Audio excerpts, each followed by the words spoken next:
Mother told me her husband chased her with a knife. One of my elementary school teachers told me he was leaving his wife because she hoarded pizza boxes and dead bugs.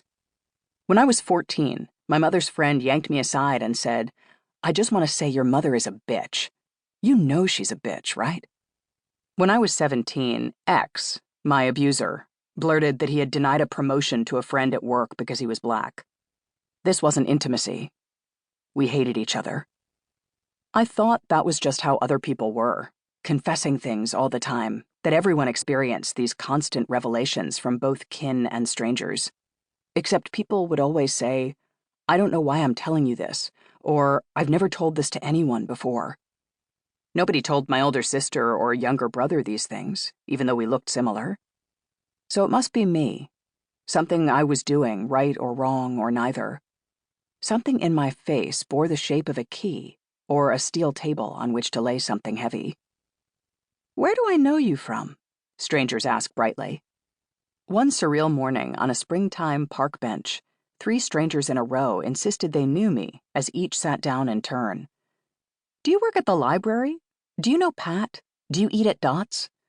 I said, "No, I just have a familiar face. This happens to me all the time." One woman said, "With that face, you must have a tough time even going outside without people bugging you." Does a familiar face imply a forgettable one? One ex-boyfriend forgot my name. "This is, he said, actually snapping his fingers, trying to introduce me to his new girlfriend. Another ex-boyfriend remembered my name, but forgot we had been together for a year. "What's it like to date you, I wonder?" he flirted over the phone until I reminded him we did date not long ago, and he had sorta kinda proposed to me amid a wash of emotion he felt after a screening of Moulin Rouge. But how could I get mad at him? Nobody remembers a mirror.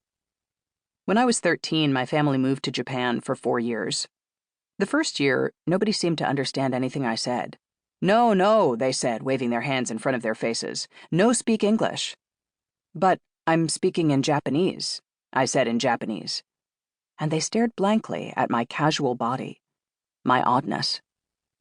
At some point, without realizing it, my gestures morphed from American to Japanese ones. I covered my teeth when I smiled, nodded in short bows, kept my fingers pressed tightly together, pinned my elbows to my sides. My Japanese hadn't improved much, but people now called me fluent. Pera pera. They would talk and talk and talk to me, way beyond my capacity to comprehend the language. They insisted I was half Japanese. Hafu desu. My mimicry was getting me adopted. Keep your friends close, but keep your enemies closer, even if you have to become just like them. As a child, whenever I had to take car trips with X, it was safer to sit directly behind him because he couldn't hit me without having to pull over and haul me out.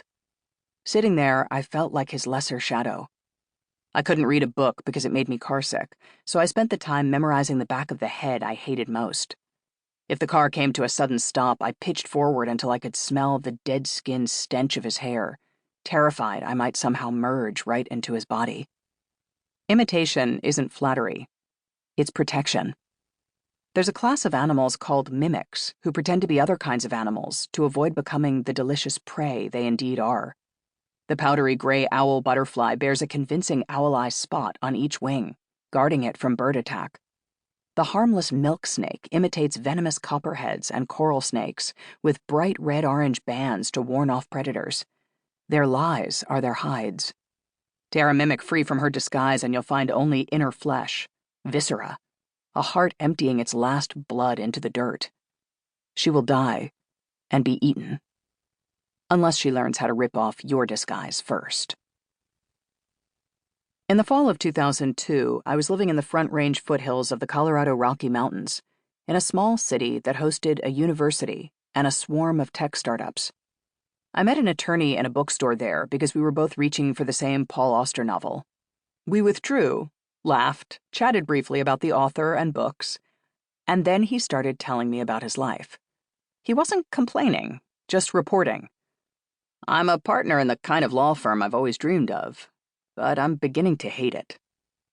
The man looked like a lawyer.